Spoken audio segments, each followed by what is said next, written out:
Welcome to today's session. Today's session is again continuation of your operating system chapter.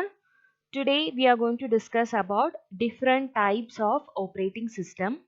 In the last session we discussed about the various features or functions of an operating system. In this session we will be discussing the types of operating system. In the past 3 decades, computers have taken a giant stride towards excellence and high performance. From bulky physical configurations, computers have miraculously transformed into one of the most powerful yet completely portable devices. And you people are experiencing these features in your daily life too. Similarly, operating systems have also been developed at a rapid pace to serve the needs of users. Following are the different types of operating systems. First one, single user operating system. Next, multi-user operating system. Third one, multi-processor operating system. Next, multitasking operating system. Then, multi-threading operating system. Next, real-time operating system and distributed operating system. First, we will see single user operating system. Single user operating system was the initial version of the operating system that allowed only one user to work with the computer at a time. The most popular single user operating systems were Microsoft DOS, Microsoft Windows 3.1, Microsoft Windows 95, etc.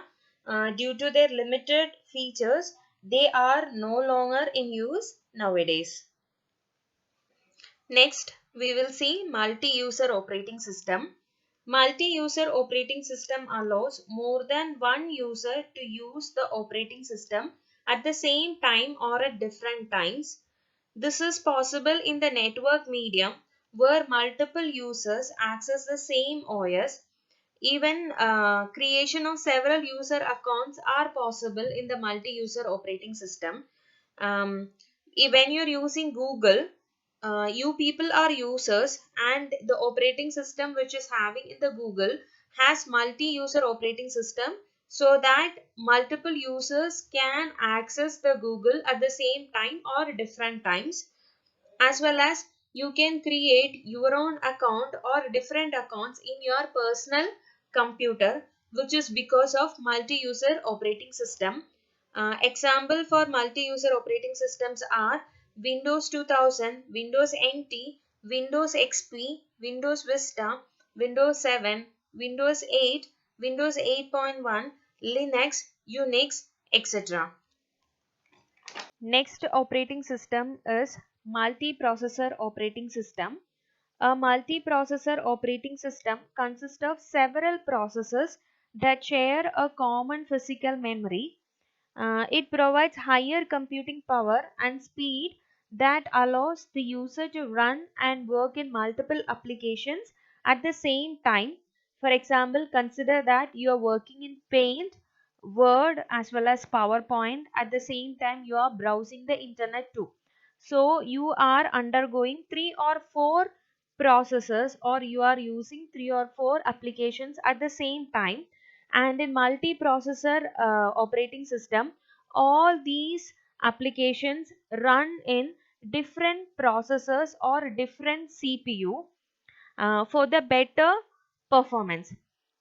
Next operating system, that is multitasking operating system. The ability to perform more than one task together at one time is called multitasking. That is capable of doing multiple tasks or processes while using common processing resource, that is using only one CPU. That is called multitasking operating system, and it switches from one program to another so quickly that it gives the appearance of executing all the programs at the same time. Here you can see that browser, Excel, Paint and media player are the applications which work together, and the CPU takes nanoseconds to switch from each process, so that we experience that all are working at the same time. And today most of the operating system fall under this category. Examples are Unix, Linux, Windows XP, Windows 7, Windows 8, Windows 8.1, Windows 10, etc. Here is an extra slide added to explain you difference between multitasking as well as multiprocessing. This will be little bit confusing, that's why this slide is added. Here you can see in multiprocessing, word processor, email, web browser, antivirus, all these can be considered as processes, and each process I have named as P1, P3, P4 and P2. This P1, this is the first process to be executed by the operating system, and next antivirus, it is according to the order and it can run in any way. Then each process in multiprocessing operating system go to the operating system, then go to the CPU together at the same time, since each has different processors to process it. Whereas in multitasking, all of these process, here also again P1, P2, P3 and P4 are there. Each denotes word processor, email, web browser and antivirus. Here one at a time goes to the CPU for the execution, but the CPU can switch between all these processes within nanoseconds, so that for you multitasking works like a multiprocessing operating system. So this multitasking as well as multiprocessing is differing in the number of process it takes in. So I think this is clear now.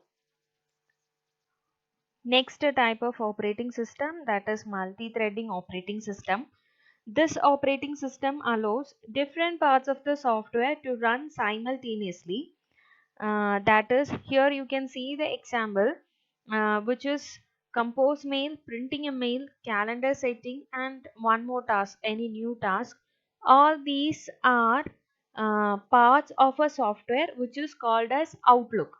Okay, so Outlook, it can be even Gmail or any mailing softwares, different parts are mentioned here, and all these parts can work together in a multi-threading operating system. And this feature of multi-threading can delay the execution response of certain processes. For example, you all play online games. Maybe most of you all play online games. And if you are hosting a game server, like you are inviting your friends to play an online game, then your friends will utilize your parts of the game by connecting to your mobile phone or your computer at the same time, and all the resources will be utilized from your machine, which can be a performance degrading factor, which result in the late execution or slow execution uh, process timing. The common examples of such operating systems are Windows NT or 2000, Windows XP, Windows 7, Windows 8, Windows 8.1, Unix, Linux, etc. Next type of operating system, that is real-time operating system. Real-time operating system is designed to handle real-life scenarios and problems, and such operating system have the capability to prioritize the processes, minimize execution time, and work independently with no interdependencies.